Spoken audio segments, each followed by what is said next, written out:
కుర్చీ మండలంలోని ఈ చేపల చెరువులకి చికెన్ వేస్ట్ అనేది వినియోగిస్తున్నారు.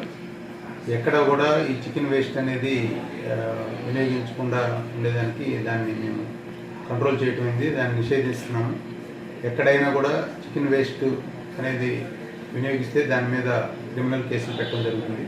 అట్లాగే దానివల్ల అది వినియోగించినందువల్ల చేపల చెరువుల్లో ప్రజల ఆరోగ్యానికి కూడా హానికరం కాబట్టి అట్లాంటి చికెన్ వేస్ట్ బండ్లు కానీ ఏమైనా కూడా ఈ మండలంలో వాళ్ళు ట్రాన్స్పోర్ట్ చేసినా ఎక్కడైనా వినియోగించినా కూడా చేపల చెరువుల్లో వాళ్ళ మీద కఠిన చర్యలు తీసుకోవడం జరుగుతుంది. అట్లాగే క్రిమినల్ కేసులు కూడా నమోదు చేయడం జరుగుతుంది.